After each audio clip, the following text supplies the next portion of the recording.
This is Oft Off Topic, a show where two men with the attention spans of a squirrel try and fail to stay on topic with today's subject. Where will their oral meanderings take us? Well, stick around and listen, because today's Oft Off Topic is... The Crash at Crush. Nate, you know anything about the Crash at Crush? Guessing I know the answer to this already, yeah. Nothing. Yeah, you mentioned that before we started recording, and I was like... You were just confused. You're what? like, Crush? That orange soda? I guess they also have Grape Crush, too. Anyways, all right, we'll get into the Crash at Crush. Back in 1896, William Crush got himself a brilliant idea. See, he worked for the Missouri, Kansas, Texas Railroad, which was then known as the KD, or from the MKT initials, which I'll just refer to him as the railroad company so we don't get confused and think we're talking about some lady named Katie. Anyways, this railroad company had a problem. It just replaced its fleet of 30-ton steam engines with new 60-ton models. And now they had a whole lot of obsolete trains that no one wanted. Well, enter William Crush, a man with a plan to use up these engines in spectacular fashion. His plan was to set up railroad tracks 14 miles outside of Waco and have train crashes for spectators to witness. This would bring publicity to the railroad company, get rid of old inventory, and make a little money on the side. So William Crush took his idea to the railroad engineers and asked, "Yo, this seems safe? Boiler explosion would really kind of suck here." And the engineers told him, "Those boilers are over-engineered. They are designed with wrecks like this in mind, and they are, quote-unquote, unlikely to explode." Can you see where this is going? Anyway. Yeah. Unlikely does not mean no. Unlikely does not mean no. The event itself was going to be free, but since it was in the middle of nowhere, they were going to make a killing on the train rides they'd provide to the site. Price for the tickets were $3.50, or about $125 in today's money. So, yeah, it's not too bad, really, for something that was not going to make them any money to begin with. And again, people were so bored back then. Oh, yeah. People would I don't know why I say again, I haven't said that before, but man, just let's go. Yeah, it's like that, what was it? Oh. People would come from miles around to watch a parade. You know? Yeah. It's like, this is the one car in all of Kansas. Let us go to a parade and wait around for 4 hours to watch it. We have nothing better to do. Or go to a ship that's taking off and wave at it. Yeah, right. The idea was actually modeled after an Ohio railroad company who had a lot of success doing the same thing, so this wasn't an unheard of form of entertainment at the time. The site of the event, they wanted to make this a big old production, so they drilled water wells for use. The Ringling Brothers even showed up and brought a circus tent. There was grandstand, telegraph offices, and a viewing area for the press. It was actually a pretty well built up little thing. They even had lemonade stands, carnival games, snake oil shows, tons of vendors, lots of, scam artists, I'm sure, as was back in the day in the circus tracks. Oh yeah, absolutely. A giant sign was erected proclaiming this as the new town of Crush, Texas. A 4-mile standalone track was built for this event. Each end was going to be on the top of a hill to get the trains going as fast as they could get going. So, yeah, picture, 4-mile standalone track. At each far end is a giant hill that the trains start at so they can get as much momentum going as possible. The train engines would also be pulling 6 railroad cars each, full of railroad ties. Why full of railroad ties? I guess to look really cool when they smash together and stuff would go flying. And the railroad cars would actually be attached by chains instead of the usual couplers, because they figured chains were going to be a more reliable option for this situation. Hey, you need some shrapnel. I mean, it's... Right. I like the fact that it's we're going to load these railroad ties. Why? We need some shrapnel to make the people go, ooh. Right. If there's no shrapnel, did we even crash 2 right. engines? I really want them to know. So the railroad company in Ringling apparently did a good job advertising this event. They expected 20 to 25,000 people to attend, and they got 40,000. Honestly, even 25,000 seems like a lot of people, but like you said, people were bored back then. 40,000 people. 40,000 people, yep. September 15th, 1896, and the big day of the event is here.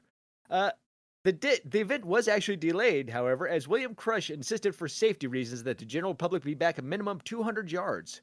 People didn't like this, as they wanted to crowd as close as they could, and apparently the event had to delay for an hour while the police literally forcibly moved people back as far as they could.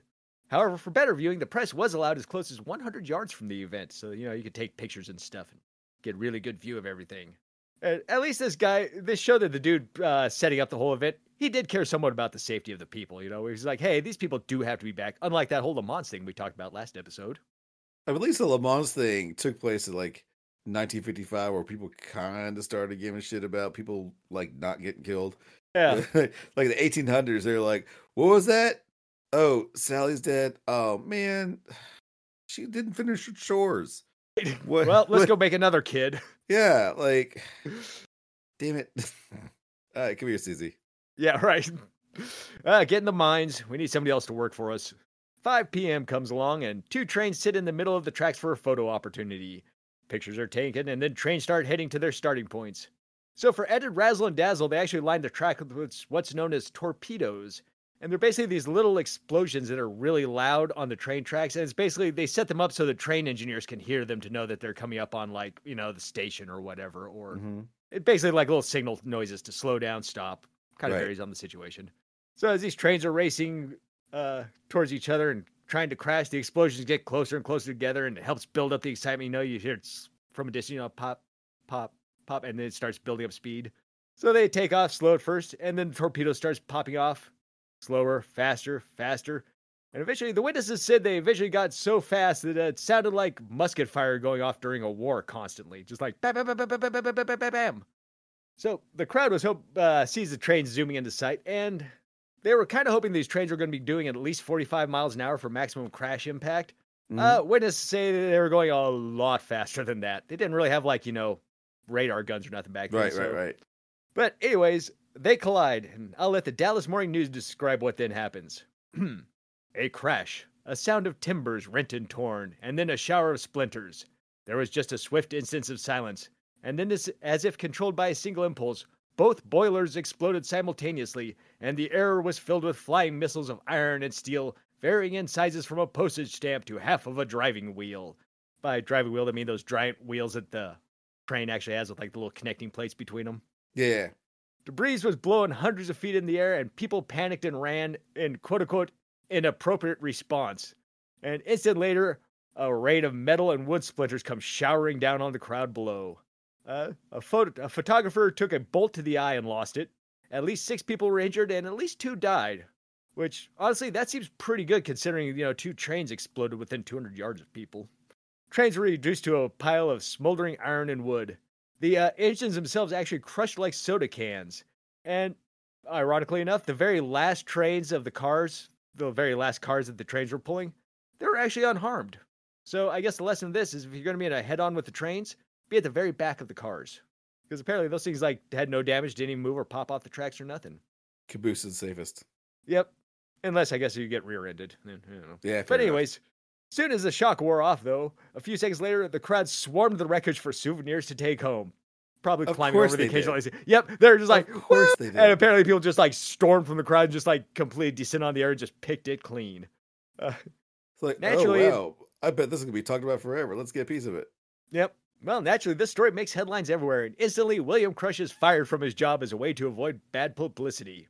However, William Crush is hired back the very next day because apparently there is no bad publicity for this. In fact, people seem pretty okay with the deaths because the whole thing was just so cool to see.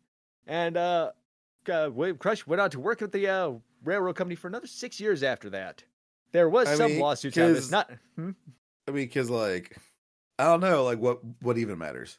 They're like, oh, it just if it doesn't happen to you, then it's okay. Yeah, they died. That sucks. Hey, let's go grab a piece of this train over here. Right? Like, oh, that's a bummer. Hey, this dead guy's got a bolt hanging out of his head. I didn't want that bolt. And I guarantee you that someone in there was like, this is why I wanted to stay home. Yeah, someone there was a wife being like, oh God. Yeah. My husband drugged me this dumb thing. I wanted to go with my sisters, and you wanted to go see a train explode. Why weren't you the one to get crushed by that railroad tie? Of course, not everybody was totally happy with this. The railroad company did have some lawsuits they needed to settle in a hurry. Cash and lifetime railroad passes were given to the families of the dead. Yeah, I know. Hey, your traumatic experience with railroad cars. Here, have some railroad passes. Relive that trauma every day. The photographer that lost his eye got a settlement for $10,000 or $350,000 in today's money. Which, I'd personally rather have my eye, but as far as things go, that's not awful. The king of ragtime, composer Scott Joplin, was performing in the area at the time, and when he heard of it, he composed a piano piece called The Great Crush Collision March. The piece was notable because it included instructions in the score how to replicate the sound of the train's collision through playing techniques, specific notes, and the use of dynamics. The railroad company known as Katie Well, even with the lawsuits and payout, they still came out way ahead and saw a huge jump in business in addition to the money made in this event. So they considered it a huge success because not only did they make a ton of money off the actual event, but yeah, I guess their business went through because everybody's like, oh, look at, we get to ride on the trains that crashed at Crush. In 1976, Texas put up a historical marker, 5315, a few miles from that site. So the Crash at Crush is a historical site in Texas's eyes. A few miles from that. What's the even point? Yeah, honestly, that was kind of my thought too. It was like a few miles from the site. Why not put it like right in the middle of where it happened? So yeah, I didn't understand that. I did not bother to look up more about that info. This is where the ending jingle goes. This is where the ending jingle goes. I don't know if we need one. I don't know if we'll get one. But if we do, then here is where it goes.